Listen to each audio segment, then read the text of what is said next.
Before I start my monologue on the F major chord, let me start with the good news. There are elegant alternatives to playing the F chord as a bar chord. I'll introduce you to 3 of them in this video.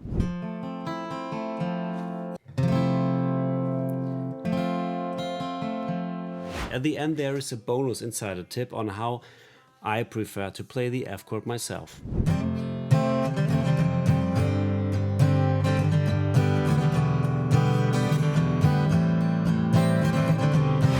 But why should you unnecessarily limit yourself when there are elegant ways to overcome the F bar chord and open up the world of bar fingerings in general?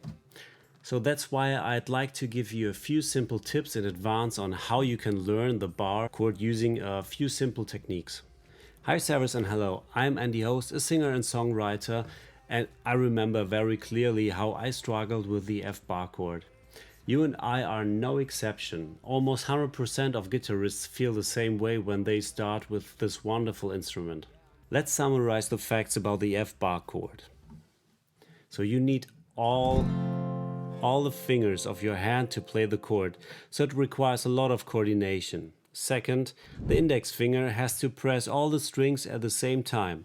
This means that the chord requires a lot of strength in your hand and your index finger especially. Point number 3. This is aggravated by the fact that the F chord is played in the 1st fret, which is the part with the highest tension on the strings. And as if that wasn't enough, the frets are the widest here, which means you have to spread your fingers wide. It is this combination of factors that makes the F bar so challenging. If we transfer this to sports, such as fitness for example, you would never think of starting with the heaviest weights on your first day of training. Nor would you start running a marathon straight away. But that's exactly how it is with the F bar chord. After you have learned the typical chords such as C major, E minor, D, etc., F is usually the first bar chord you learn as a beginner. The problem is that the muscle you need for this is not yet trained for it. It's the muscle between the thumb and the index finger, so the one here between both. So when we talk about the method of learning the F, you have to think of it as kind of training, where the aim is to build up the necessary muscles in your hand. That's all it is. Then let's jump into the training right away before I show you the alternatives. If you have an electric guitar at home, start with that first. This is because electric guitars usually have thinner strings and the strings are closer to the guitar neck. But we can also do this with an acoustic guitar. No worries. First of all, we move the F chord somewhere between the 7th and 9th fret. The frets are narrower there and the tension is not as high. You will soon realize that it is much easier to press the strings here.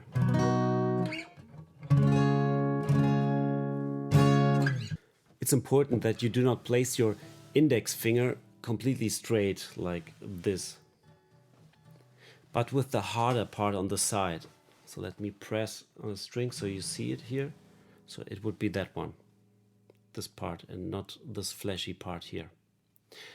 The side of the finger is too soft to press the strings forcefully against the neck of the guitar, and yes, it may hurt a little at the beginning.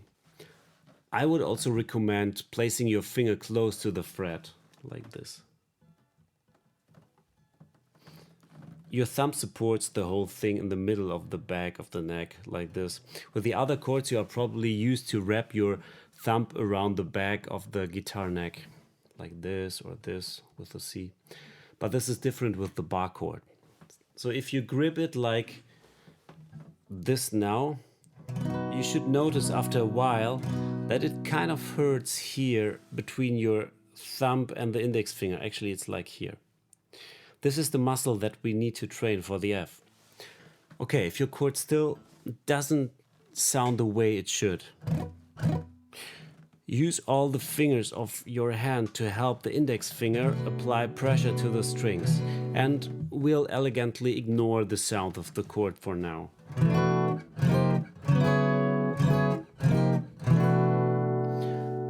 If your strings finally all ring as they should, then it's time to position the other fingers one by one until all fingers are finally fingering like the F chord.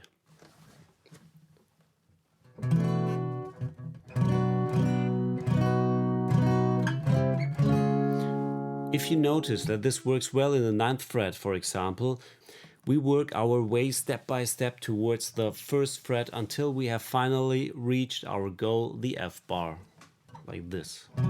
The frets get wider and wider along the way, and the required strength increases with each fret. It's like in the fitness studio where we gradually add weights. On the way there, you may have to make a stop every now and then until your muscles are sufficiently trained, and then the journey continues.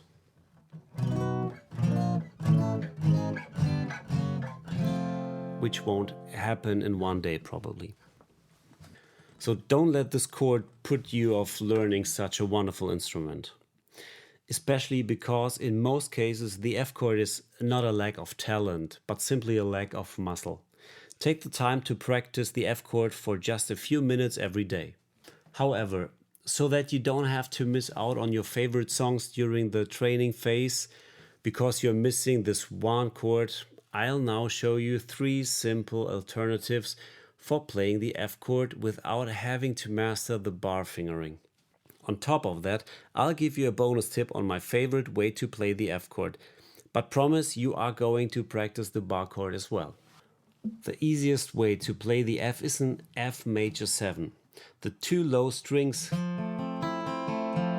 E and A are not plucked. Since the 2 low strings remain unused, the chord sounds nice but also a little thin.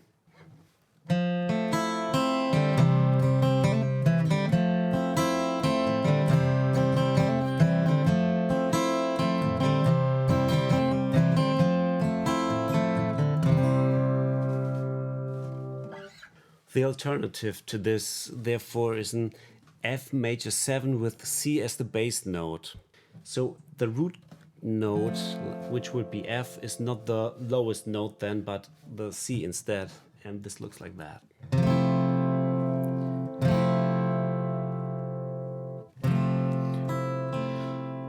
So by playing the A string, the chord sounds much stronger and has audibly more volume.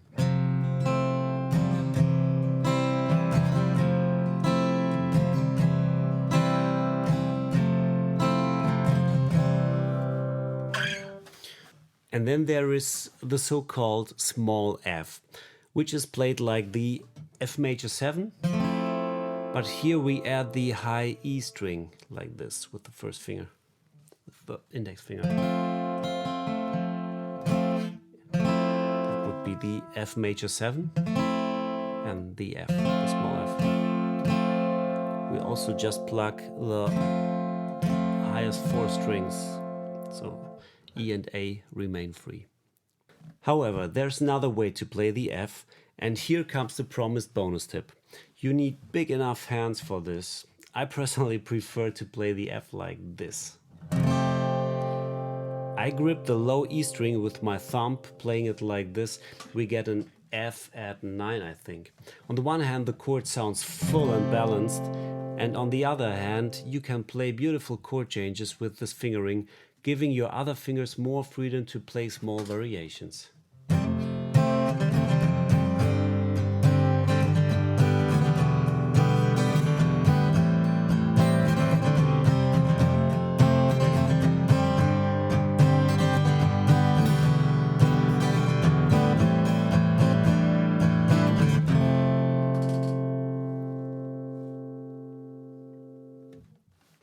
The changes between the different chords no longer sound so choppy, but much more harmonious.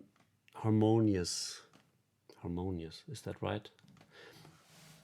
So they definitely sound that way, harmonious. Especially compared to the bar chord, which would sound like this.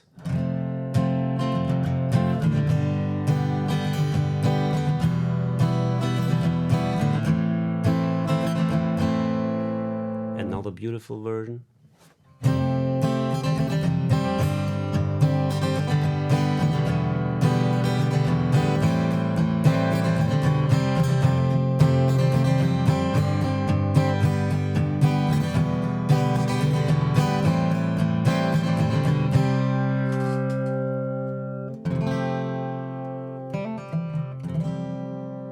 Beautiful, isn't it? So let me know in the comments how that method worked out for you. And be aware, if you master the first bar chord, you basically mastered all bar chords. So see you next time. Bye bye.